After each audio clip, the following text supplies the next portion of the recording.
दोस्तों गिरी डूडल के इस प्लेटफॉर्म पे आपका बहुत बहुत स्वागत है। आज हम स्टार्ट करने जा रहे हैं थर्ड लेसन का, मतलब ट्राइंगल लेसन का, ज्योमेट्री का प्रैक्टिस सेट नंबर 3.3। अगर आप देखोगे तो इसके पहले मैंने सेकेंड प्रैक्टिस सेट भी बहुत अच्छे से कवर कराया, फर्स्ट वाला प्रैक्टिस सेट भी बहुत अच्छे से कवर कराया।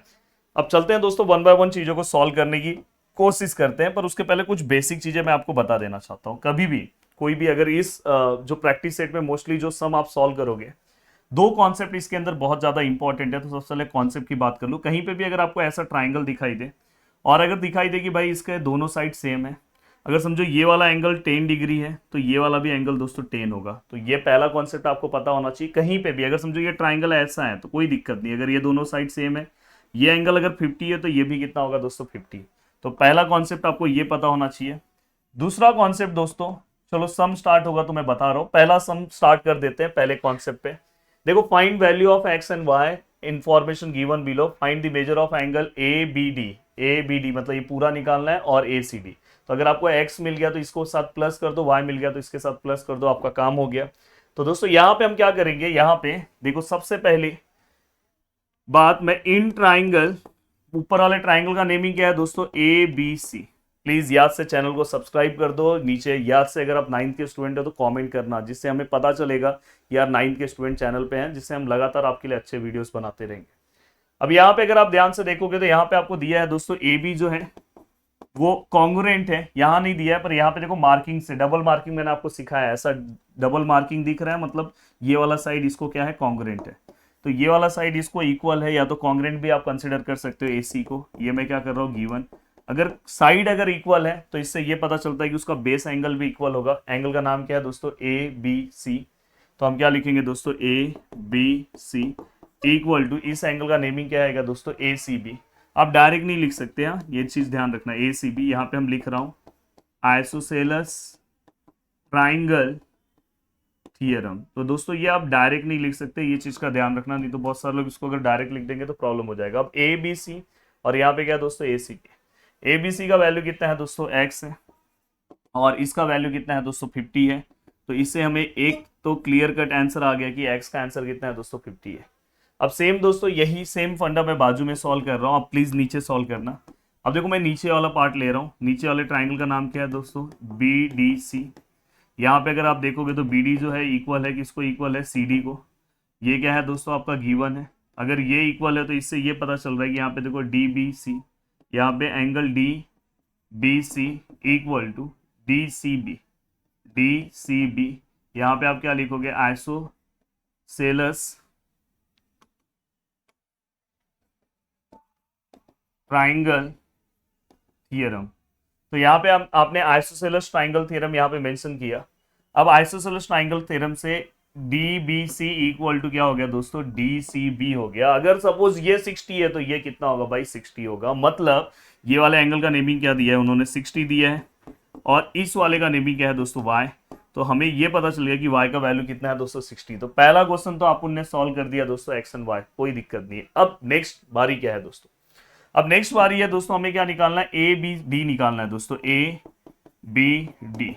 अगर आप ध्यान से देखोगे ए बी डी में दो एंगल प्लस है, एक एंगल का नाम है A B C, A B सी, और दूसरे वाले एंगल का नाम है D B C, D B C. यहां पे लिखेंगे हम एंगल एडिशन प्रॉपर्टी। थोड़ा अच्छे से नहीं लिख पा रहा हूं, पर लिख दिया हूं, समझ जाओ। अब यहाँ पे अगर आप ध्यान से देखोगे, ए बी सी कितना है दोस्तों, एक्स है, और ये कितना है दोस्तों 60। एक्स का वैल्यू कितना है दोस्तों 50, और plus 60 which is equal to 110, दोनों को प्लस कर दो। तो फाइनली दोस्तों हमने ये आंसर निकाला। मैं चाहता हूँ कि आप ये वाला निकालो, ए सी डी आप निकालो। ए सी डी क्या करोगे, 50 प्लस वाई करो। y का वैल्यू कितना है दोस्तों 60, तो 50 प्लस 60 कितना होगा, 110। प्लीज प्लीज आपको ऐसे ही सिस्टमैटिक वे में लिखना है, और अगर आप ऐसे लिखोगे पूरा का पूरा पार्ट तो ही आपको अपने एग्जाम में पूरे मार्क्स मिलेंगे। अदरवाइज आप अगर अभी ऐसे लिख रहे हो, क्योंकि टीचर्स बहुत बार क्या करते हैं, एक्सप्लेन करते टाइम ये पूरा का पूरा स्टेप वाइज सभी चीजें नहीं लिखाते, तो आपको लगता है कि क्या ऐसे ही लिख के रखेंगे, बट हो सकता है कि आपका टीचर मार्क्स जो है वो कट कर दे, पर बोर्ड में तो मार्क्स कट होगा। तो अभी से आप 9th में हो तो अच्छे से आदत डाल दो कि भाई कैसे आंसर्स को लिखना है। अब देखो दोस्तों यहाँ पे एक राइट एंगल ट्राइंगल है।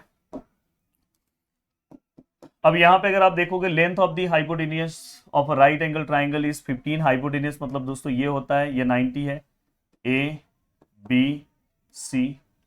Find the length of median on, हमें क्या करना है दोस्तों, लेंथ ऑफ द मीडियन का आंसर निकालना है। यस, इसका ये जो लेंथ ऑफ एन मीडियन है दोस्तों, ये हमें आंसर निकालना है। तो हमेशा याद रखना, देखो मैं यहाँ पे एक स्टेटमेंट लिख रहा हूं, इन अ राइट एंगल ट्राइंगल। बहुत डिफिकल्ट स्टेटमेंट नहीं है, आप अपने ओन लैंग्वेज में भी लिख सकते हो। ये भाई ये राइट एंगल ट्राइंगल है, length of median, length of median is half of length of hypotenuse. देखो बहुत ही सिंपल लैंग्वेज में मैंने लिख के दे दिया, लेंथ ऑफ मीडियन जो है वो हमेशा हाफ होगा, किसका हाफ होगा, लेंथ ऑफ हाइपोटेनियस। आपको ऐसे भी लिखना चाहिए था, median drawn on hypotenuse is always half of its length. ऐसे भी आप लिख सकते हो, बट मैं बहुत ही सिंपल लैंग्वेज में लिखा कि आपको हर बच्चे को समझ में आए अगर आप यहाँ पे डायग्राम बनाओगे। Find length of median. अब देखो दोस्तों, ये लेंथ ऑफ मीडियन की अगर मैं बात करूँ तो यहाँ पे मैं एक पॉइंट ले रहा हूँ बी डी।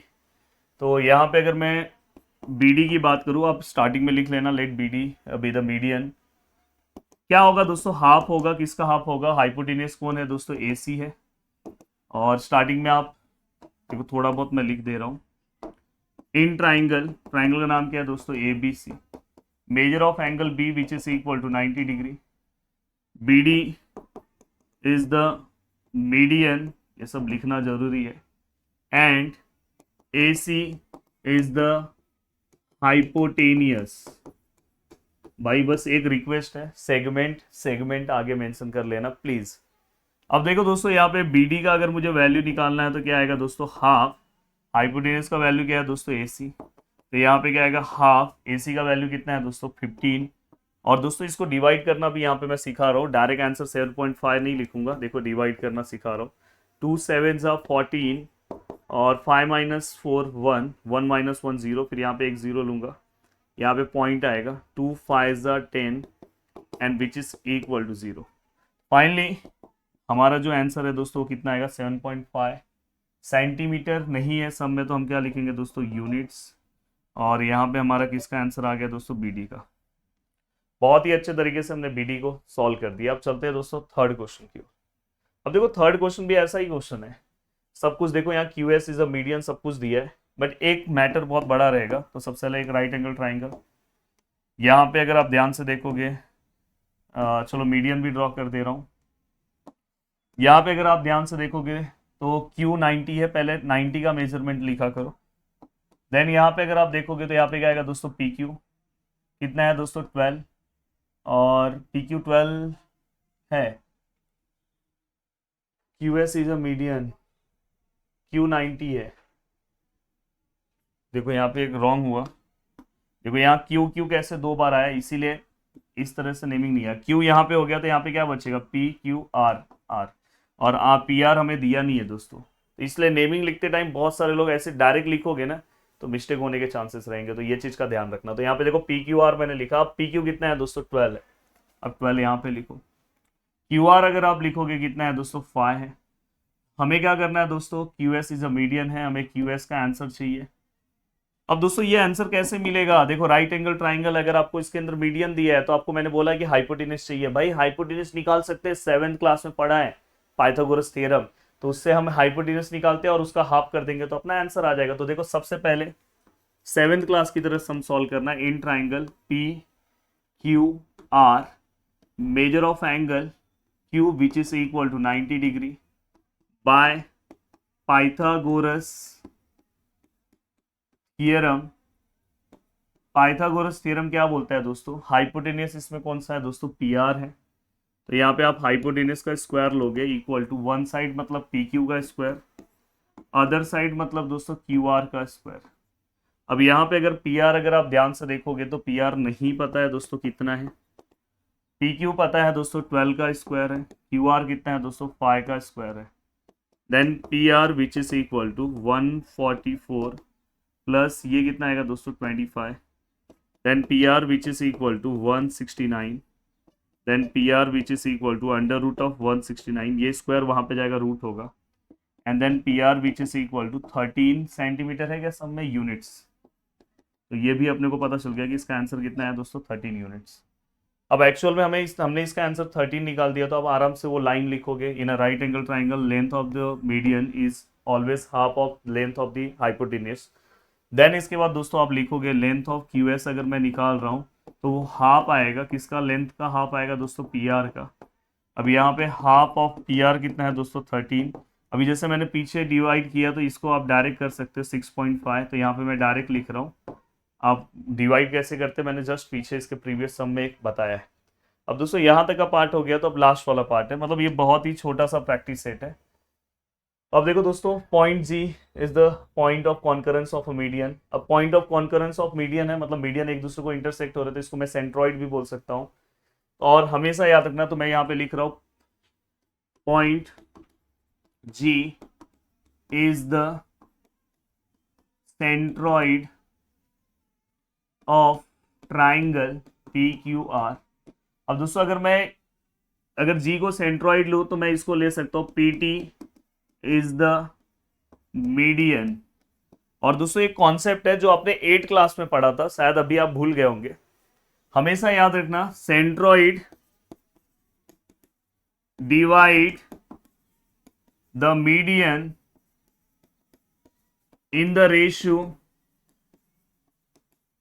2:1। ये हमेशा याद रखना, सेंट्रॉइड कभी भी मीडियन को 2:1 के रेशियो में डिवाइड करते हैं। मतलब यहाँ पे आप क्या लिख सकते हो, पीजी अपॉन, यहाँ पे आप क्या लिख सकते हो दोस्तों, जीटी। कौन से रेशियो में डिवाइड होगा, 2:1। अब देखो दोस्तों, पीजी का वैल्यू हमें पता है, नहीं पता है सर, कोई दिक्कत नहीं है दोस्तों, पीजी ऐसे ही रहने दो। जीटी पता है, यस पता है जीटी, और जीटी के प्लेटफॉर्म पे ही आप, क्या बात है, मतलब इन्होंने भी मतलब जीटी के प्लेटफॉर्म के लिए यहाँ पे जीटी लिख दिया। Then PG which is equal to PG multiply by 1 और 2 मल्टीप्लाई बाय 2.5। देन पीजी 1 जा पीजी, अगर ये दोनों को मल्टीप्लाई कर रहे हो, 2.5 मल्टीप्लाई बाय 2, 5 2 जा 10, 1 कैरी, 2 1 जा 2 और 1। देखो बच्चों की तरह 25 का डबल 50 मुझे पता है, पर आपके लिए कर रहा हूँ। 5.0 मतलब हम 5 लिखेंगे, और सेंटीमीटर है नहीं है तो यूनिट्स। तो ये हो गया पीजी का आंसर, पीजी हमें बोला है, देखो पीजी बोला है। अब नेक्स्ट है दोस्तों पीटी। पीटी निकालना है दोस्तों, पीटी क्या है दोस्तों, पीजी प्लस जीटी। तो पीजेड जी डैश टी। देखो पीजी प्लस जीटी को अगर मैं करूंगा तो मुझे क्या मिलेगा दोस्तों, पीटी।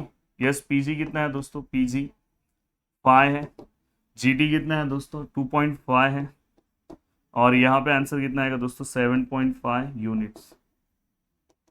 हो गया। तो ओवरऑल बहुत ही कम टाइम में पूरा का पूरा प्रैक्टिस सेट सॉल्व हो गया। बट इसके पहले अगर आप कमेंट करोगे तो थियरम्स है वो भी मैं कवर करा दूंगा, इसमें थियरम्स आने के चांसेस है। वैसे मैंने स्टार्टिंग के थियरम्स कवर कराए हैं, स्टार्टिंग के फर्स्ट सेकंड लेसन में थ्योरम कवर कराया, थर्ड लेसन का स्टार्टिंग का भी थ्योरम कवर कराया, remote interior angle theorem. But यहाँ पे भी एक थ्योरम है आइसोसेलेस ट्रायंगल थ्योरम, अगर आप बोलते हो पीछे कमेंट करते हो तो जरूर मैं वो थ्योरम भी कवर कराऊंगा क्योंकि इंपॉर्टेंट थ्योरम है। मिलते हैं दोस्तों नेक्स्ट वीडियो में, बाय बाय, टेक केयर, जय हिंद दोस्तों।